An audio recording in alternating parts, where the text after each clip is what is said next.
If you wanted to create a new personal reality, a new life, then you would have to start thinking about what you've been thinking about and change it. You would have to become aware of your unconscious thoughts and observe them. Most people try to create a new personal reality as the same personality, and it doesn't work. You literally have to become someone else. If you want to change your life, you got to make a decision to change your life. And sitting around and waiting to feel ready is not the decision I want you to make. Yes or no. Make the binary code decision. Yes or no. It's a commitment. It's not a feeling. Commitments don't have nothing to do with your feelings. You do it because you're supposed to. So as you're looking at the choices that are before you, where you've got a path that's well-trodden, you've got a path that literally is invisible and won't become something until you step on it, you have to understand that that's what this life is meant to be, and that the only frustration that you will look back on with tremendous regret is knowing that you did what was easy, even though it wasn't you. You can do anything you want without limitation. Whatever it is that you decide you want to make come true in your life, you can do that. It is going to take an inhuman amount of work. You're going to have to be prepared to break yourself in half. You are going to have to learn more than anyone has ever learned. You're going to have to push yourself harder than anyone has ever asked you to push yourself before. You're going to go way beyond your breaking point. And why? Because as Malcolm X said, the future belongs to those who prepare for it today. In this life, to be successful, you always need to stay ready. Because your opportunity will come and go before you even know it. These are the moments, the opportunities that will come and pass us by. And it's about taking the time to prepare so we can capture the moment, so that we can win that very moment. Successful people know that if you stay ready, you don't need to get ready. You do not prepare to be against the world. You prepare to act reasonably within a chaotic world where not everybody is as well prepared as you are. The question is, will you do it for yourself?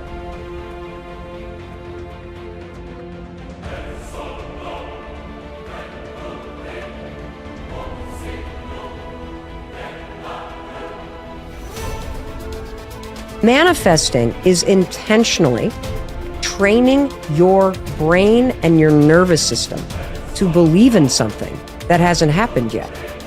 That's what manifesting is. Manifesting is a power tool.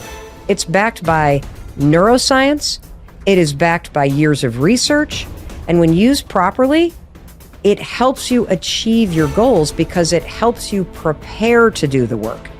I use science-backed manifesting tools every single day to shut down the negative conversations in my life and to live a big life and to take big risks. And dude, Olympic athletes use manifesting.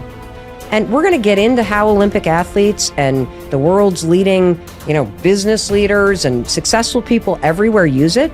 But I'm telling you right now, the way you shut down your internal conversation that is holding you back is manifesting. Manifesting is one of the first things you have to learn how to do to get started on making this a reality. So what is manifesting? Manifesting is mentally training for getting what you want. That's all that it is. It is part of the toolkit that successful people around the world use. Let me tell you what manifesting is not. Manifesting is not thinking thoughts and then hoping they come true. That is what people do on their 7th birthday, and they blow out the candles. That is not what we are doing here.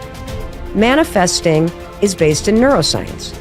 It is a tool that you are going to use precisely, intentionally, systematically, with purpose.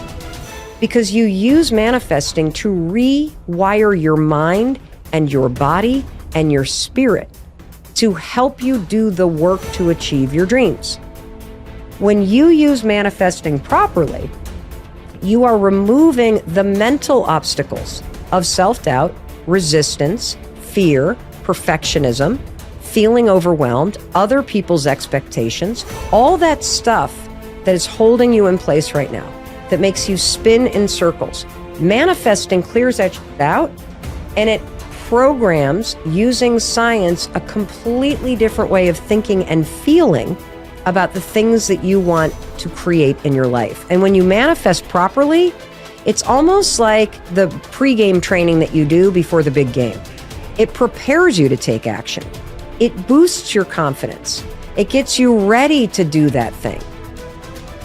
There's 3 P's that you got to annihilate, crush, or destroy if they're getting in the way of your progress in a relationship or your career or your happiness or your health. These are the 3 P's that make learned helplessness. Number 1, you think the problem is permanent.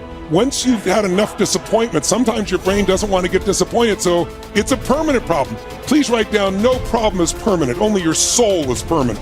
Nothing's forever. Everything changes, everything eventually ends, and something new begins. That's part of life. Those are the seasons of life. The second key that keeps people in learned helplessness so they don't change, this belief's got to be annihilated, broken through, and that it's pervasive. That means that because my relationship's not great, my whole life is horrible. Then you're forgetting you do have health, or you do have friends, or you do have a job, or you do have whatever. I can breathe. And the third one is we think the problem is personal.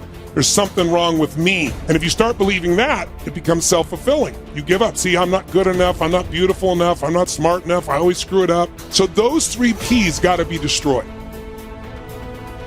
If we don't have a sense of purpose, then you're doing the thing you're doing just for the sake of doing it, right? Like I'm making money just for the sake of money. I'm turning this wrench just for the sake of turning this wrench. And when we do things that contribute to something else, contribute to something bigger, it gives our lives and our work meaning.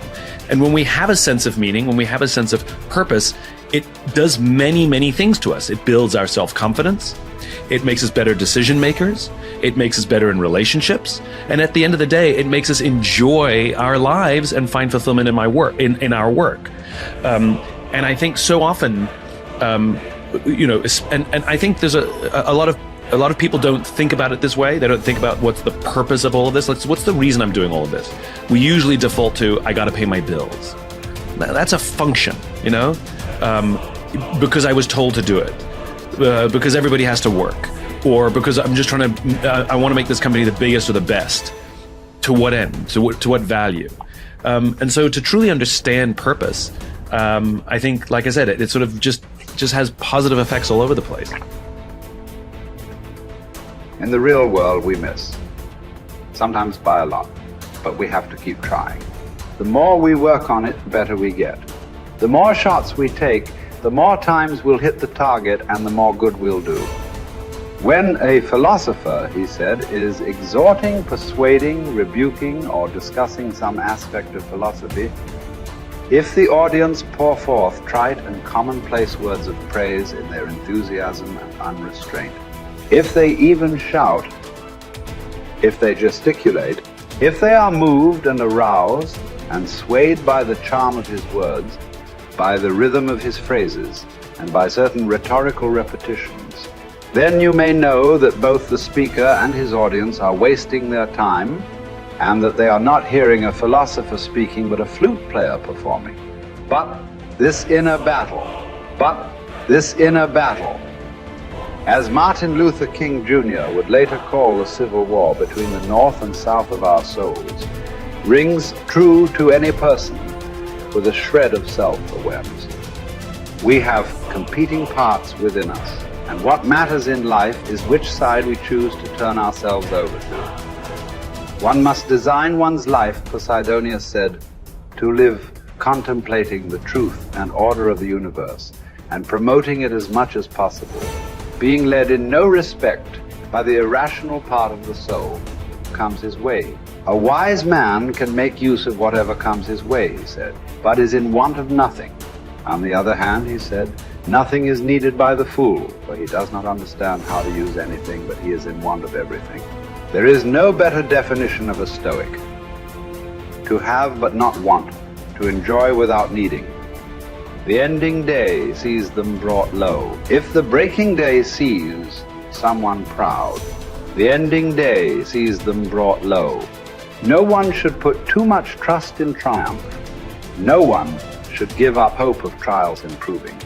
Clotho mixes one with the other and stops fortune from resting, spinning every fate around. No one has had so much divine favor that they could guarantee themselves tomorrow. God keeps our lives hurtling on, spinning in a whirlwind,